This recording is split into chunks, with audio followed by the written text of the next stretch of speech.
Hi viewers, welcome back to my channel. ನೀವು ನೋಡ್ತಾ ಇದ್ದೀರಾ ರತಿಗ್ನ ಕನ್ನಡ ಬ್ಲಾಗ್ಸ್. ಇನ್ನು ನನ್ನ ಚಾನಲ್ಗೆ ಯಾರೆಲ್ಲ ಸಬ್ಸ್ಕ್ರೈಬ್ ಆಗಿಲ್ಲ, ಪ್ಲೀಸ್ ಸಬ್ಸ್ಕ್ರೈಬ್ ಆಗಿ.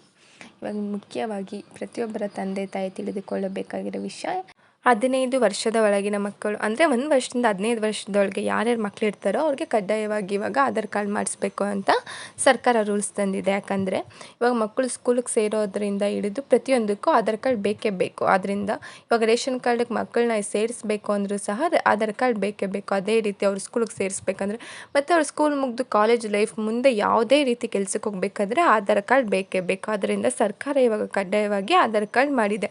ಅವ್ರು ಯಾವುದೇ ರೀತಿ ಗೌರ್ಮೆಂಟ್ ಜಾಬ್ ಅಥವಾ ಏನಕ್ಕೆ ಹೋಗಲಿ, ಇವಾಗ ಆಧಾರ್ ಕಾರ್ಡ್ ಬಹು ಮುಖ್ಯವಾಗಿದೆ. ಆಧಾರ್ ಕಾರ್ಡ್ ನಮ್ಮ ದೇಶದ ಒಂದು ಗುರುತಿನ ಸಂಖ್ಯೆನೇ ಅಂತ ಹೇಳ್ಬೋದು. ಪ್ರತಿಯೊಬ್ಬರಿಗೂ ಯಾವುದರಿಂದ ಐಡೆಂಟಿಫೈ ಮಾಡ್ತಾ ಇದ್ದರೆ ಆಧಾರ್ ಕಾರ್ಡಿಂದ ಐಡೆಂಟಿಫೈ ಮಾಡ್ತಾರೆ. ಅದರಿಂದ ಸರ್ಕಾರ ತಂದಿರೋ ರೂಲ್ಸ್ ಪ್ರಕಾರ ಎಲ್ಲ ಮಕ್ಕಳಿಗೆ ಇವಾಗ ಆಧಾರ್ ಕಾರ್ಡ್ ಮಾಡಿಸ್ಬೋದು.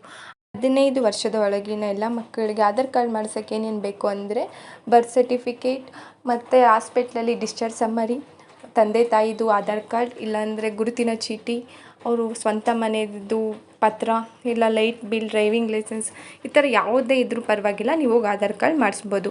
ಇದು ನೀವು ಆನ್ಲೈನ್ ಅಪ್ಲೈ ಮಾಡೋಕ್ಕಾಗಲ್ಲ. ನಿಮ್ಮ ಮನೆ ಹತ್ರ ಯಾವುದಾದ್ರೂ ಆಧಾರ್ ಸೆಂಟ್ರ್ ಇರುತ್ತಲ್ಲ, ಅಲ್ಲಿ ಹೋಗಿ ಅಪ್ಲೈ ಮಾಡ್ಬೋದು. ಚಿಕ್ಕ ಮಕ್ಕಳಿಗಾದರೆ ಆಧಾರ್ ಕಾರ್ಡ್ದು ಬರೀ ಫೋಟೋ ತೊಗೊತಾರೆ 1 ವರ್ಷದ ಒಳಗಿನ ಮಕ್ಕಳಿಗೆ ಅಥವಾ 2 ವರ್ಷದ ಒಳಗಿನ ಮಕ್ಕಳಿಗೆ.